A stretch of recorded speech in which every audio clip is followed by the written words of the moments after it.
everyone, it's me again. I didn't upload any new tutorial in a while, but I will get back to it. But the reason is because I'm working on this new project now, and I'm dedicating all my free time to that. And today I want to show you a little bit of the progress, or where I am. It's very beginning, but you know there are already some things there. And also maybe to those who are using GDevelop as I do, maybe show you a little bit how some of the things are done, and maybe that will give you some insights for your projects as well. And first of all, you know, you can get most of the information about what I'm working on through my website. Just go to wishforge.games. You have all the information about my current projects, what's the status. There are some links here on Twitter, YouTube, and Discord where you can get even more information and get directly in touch with me. There are some other projects here I've done. This is GDevelop articles library. There's like 3,000 free icons I released as well. Some older projects I've been working on, but this is currently on hold because I'm dedicating all my resources to this one. And also you can download some stuff from itch.io page. These are all my projects. I will add the new game here soon because I want to publish a playable prototype of it, of course, to get some feedback, you know, to see what people think. But let's get back to my project. So this is it. I will run the game and explain a little bit what it is. So it's very simple, actually. You know, this is a cube character, and the aim of the game will be to go through these challenging environments from point A to B using some abilities. But the interesting thing about this is all physics based. It's all started because I was preparing this tutorial for YouTube, my YouTube channel. And tutorial was about physics, how they work in GDevelop and things like that. But I liked it so much, I actually evolved this thing into this thing, right? So I actually decided to create a proper game with this. But let's see how it works, right? So I can press left, right, and using some physics, our character moves. It rotates, falls, you know, it's really nice movement because it's all physics based. Also we have different types of platforms here, right? So we have some wooden platforms, we have some stone, we have some other characters there. But this is not the only thing you can do, right? So you can actually using this button, you know, on the mobile, or just jumping and pressing down like this. You can actually smash things, right? So what it does, it adds actually mass to your object and increases the gravity, so then the things will get moved a little bit easier. So let's try on the wood, it's the lightest one. Okay, this is blocked by another stone because each object has its own mass. So let me try to do something here. Okay, things are falling. You can destroy some of this stuff. I also, at the moment, working a lot on the sound because I wanted to feel a little bit realistic. So each object does a different sound, and depending how hard you hit it, it will be more or less powerful. And for each sound, they have few variations, so it's not always the same. So if I move this wood, it does a little bit less powerful sound. But if I try to smash it, it does that. Okay, actually I'll show you the swing as well. This one creates sound when I actually try to swing on it. You see? Oh, something's fallen. You see, stone creates different sounds and wood different sounds as well.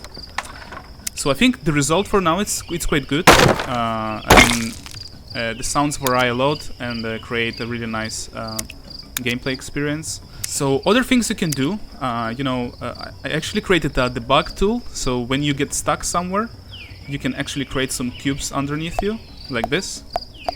But again, I liked it so much that I left it as a feature. So you can actually press a key on the keyboard or just tap on this, you see? And then it creates those cubes for you. And they explode, transform into bubbles after a certain time, right? Obviously, in the final game, these will not be infinite, so you will need to use them wisely. You will be able to drink some potions to get more of these. So yeah, it won't be that easy. Also, the floor of the game will be like, you know, not only solid floor. The challenge will be that you will have lots of, like, I don't know, lava on the floor. So you need to kind of use these physics platforms to jump from one platform to another, or maybe the swing, but you don't have to fall on the floor. So basically, if you ever saw the show The Floor is Lava, well, that's gonna be something similar to that. So this is basically it for now. You know, this is actually, I think it's final art for the first level. I might change some things, I might add something, but I think it looks already quite okay. And let me show you a little bit how the things work. So first of all, you know, I create all my assets in Illustrator. It's a vector-based software. And I created all of these platforms here. I create all the animations for the characters, so each frame, right? And also these characters, it's all started from icon pack I created for my project like a year ago. So these are actually the icons, and I just pick them up, and I'm creating the game out of this. So now I changed them a little bit. As you can see, the character is a little bit more cute now. I've used some of these, and I will use pretty much all of these, and I will add some more. Here's some other elements. So this is all created here, you know, and then just export it as PNG images and import it in GDevelop directly. As for the sound, I'm using this service. Let me show you. It's called Splice. This is paid software. You pay something like, I don't know, $13 a month to get some credits. I have so many credits just because I didn't use it for a few months, and they just grow. But the cool thing about this one, there's some companies here that actually create sounds for video games, and the quality is amazing. So I'm using most of the times Epic Stock Media here. So here you go, you have like kids game, right? So just go here, and you can browse different sound effects. Things like that, you can search for it, whatever you need. You see I search for wood, hit, ground, jump, impact, pop, like all the kind of stuff. You can actually filter here. And each time you download, 1 credit is subtracted from your balance. So I think it's a really good deal, like $13 a month. It's not much, and you get really, really high quality sounds. Obviously, then I will need, sometimes I need to edit those sounds. So for that, I'm using a free software called Audacity. Okay, here we go. So most of the times I just need to do things like, you know, if I open like a sound I downloaded. So you see, I have something here. I actually use this for the swing. But maybe, you know, if this seems to be too long, maybe I need just this part. I play it. Okay, that's cool, and now I can just export that part. So just export selected audio. So this is very easy and very straightforward to use in combination with the sounds I download from Splice. And all of that, at the end, you know, it's all imported here. And then I have, this is not very well organized yet because this is still a prototype phase. But as you can see, I have many sounds here, many short sounds. And these are all the variations I get for each time a sound is triggered. So for example, if I show you, so this is when you hit any wood object. So what I created here is actually I categorized in different groups, different objects. So all of these are in a group called stone, right? And all of the wood ones, they're in the group called wood. And I have also some grass here, so I'll have more of that, so it's grass. And so what that means, I can actually now tell things like, you know, if any of the object wood has linear velocity, so meaning that it's moving, and this is the minimum speed it needs to move to trigger some sounds, right? And in the way I'm doing this, it's actually, I have for each one of those, I have a scene variable. So wood impact, this one is called. So each time all of these things happen, like for example, if velocity of any wood object is more than 250, and at the same time it hits stone, for example, then I choose one of these variables from 1 to 9. It's a randomly selected, and in that case, if for example it's selected variable number 8, this is what happens on number 8. I play this sound, right, on a different channel, right, so they don't get replaced by each other. I'm setting them to the channels because then I will need, if I want to put an option to mute all the sounds, I probably will use, I need to remember these channels. But this is how it works, right? So these conditions needs to happen to trigger one of these variables, and then, I play one of these sounds, which I downloaded from Splice and edited. So same thing happens, like this is for like when when you have that swing, and when it moves more than 500, right? So then I trigger these sounds, and it feels like it makes this wood squeak sound, right? Same things I did like for stone, and same things are also valid for things like if I find it here. Okay, this is for the smash state. So this is when you hit it really hard, but these are when you actually single pieces of wood, they just maybe fall and touch another piece, so they do these less powerful sounds. Okay, so this is basically how it works. There's not much to say about that, but another thing I've learned here is actually the physics, right? So physics is absolutely different thing now, right? So up until now I did games like platformers, and I didn't use any physics in that. And so starting with this was a little bit hard because it's a different mindset. You need to, if you want to move an object, you need to use forces, you need to take into account the gravity, friction, impulses, all that kind of stuff. So, for example, to make this simple movement like this, obviously I had to set up behavior to my object as a physics. So in here I set up kind of, let's call it hitbox, right? So this is the shape with which this object interacts with the others. And there's some settings here, like, things like friction. So friction is more like, if you move an object and if you release the key to stop it, will it stop immediately because the surface is not slippery? Or if you add a little bit more friction, then it slides a little bit longer. Obviously you have gravity and density. This one is basically the weight, the mass of the object, right? So as far as I understand in GDevelop, each object has its own mass, and it all depends on the size of the object, right?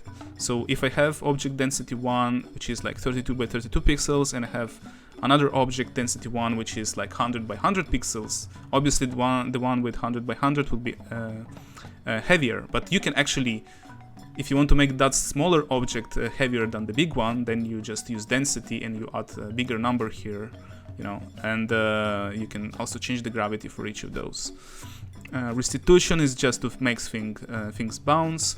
So once you're done setting up like your objects, all the physics properties and things like that, now it's time to move the object, right? So in my case, if I press the right key, for example, and obviously I will replace these events because I want users to be able to configure their own keys, but for now it's just like this for the test.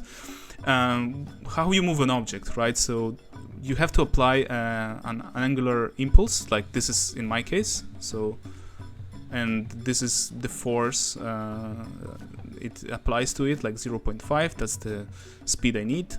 And I also apply angular velocity. I set it to 200 because if I don't do that, my object will be rotating very, very fast. So I control how much it should rotate by this. So those are things. This is the basic example of how you can move stuff. Obviously, There are many more settings depending on when you jump or whatever you do. So this is like for a jump, right? To make an object jump, I change linear velocity on the y-axis, so on the vertical axis, and I just by this value. So this is how far my object can jump, and that's basically it. As you see, there are lots of stuff. It's not very well organized, but this is just a little insight on how physics stuff work. Another interesting things was to create actually the swing. That was a little bit challenging, because I want to make sure that I can create many of these, right? And that they move independently, and that they have this rope here as well. So first of all, what I did here is I created a rope joint between hang. So this is so this is this object. So from here I create a rope. It's invisible rope, which will be attached to a hanging platform, right? So I have basically, so this is how it works. So you choose an object from which you want to attach it, and you choose the second object, to which you want to attach your rope. So hanging platform, and where do I anchor things? I created, just imaginary point where I want this rope to be attached, right? So sometimes you need to play with these values and things like that. And this is if you put here -1, and basically it will, depending on the distance between first and second object, it will just create this length of the rope. And second thing I needed to do is obviously to link all of these objects, because if I create more than one, I want them to move independently. And also I needed to create this line object, right? So to draw the rope as well, right? So how do I draw it? It's basically where it is. Okay, this is it. Like how do I draw it, right? So I need to trace basically that line. So I draw a line between hang, so that first object on the top, and to the platform point X and point Y, right? So I created these invisible points here. Let me show you. Right, so edit points. And basically in these holes I create left hang and right hang, right? So these are the points I attached my line object. So from that top object to this, and I just draw them here. And I make sure that always for each of these, you see this has no condition other than take into account linked objects. It always draws this line. So each frame it just redraws the line, and that's the way you can actually make this thing look like this. You see, the line is always there. It doesn't matter how I move. If I actually move it really hard and it goes on top, it can become shorter. Let me see. You see? So it always updates its position and the length and stays in place. So that was really satisfying actually when I was able to create that, because I think it looks quite cool. So I think this is all I wanted to show you about this project. It's very beginning. Obviously there are lots of things to do, but I think it's a good base to start to work. A few things I planned for this. Obviously, first of all, I have this green little poop here, like when you press this nice poop button, which my daughter calls ice cream button, but that's okay. But you will be able to create different ones, right? So I want to be able to create also like bomb poop, right? So you just poop a bomb and it explodes and smash everything, even more than the smash bomb like this. So it literally blows away everything. Maybe I would like to create another type of poop. It's maybe cloud. So when you just do this, it starts to fly up and maybe bring your character up as well for a little bit. So that's another idea. And by the way, if you have any more ideas, you can actually suggest, on my Twitter, Discord, on YouTube, just suggest some ideas. I will really appreciate that and try to create all of that. Another plan I have is obviously I want to have different skins for your object, unlockable skins. So the more you progress, the more you unlock different characters to play with. Maybe those will actually affect also your abilities. So I don't know. Maybe I will try that out. And yeah, and just basically create new levels. Next thing I need to create is actually a playable prototype for all of you to try. I'm really curious to see how this works on different Android phones, maybe low-end devices. See if they work. I already tested some of that with some people on Discord channel, and most of them tell me that it runs on 60 FPS, so it should be okay. I think that's smooth, right? So for now I'm happy with that. And please watch this space. I will post more updates about this game every week. And if you're curious about the state of the project, if you want to talk to me about it, just subscribe to my YouTube channel. Please follow me on Twitter, join my Discord server, and we can get in touch on this. And thanks for watching. I hope this was interesting, helpful, and see you next time with another video. Thanks for watching.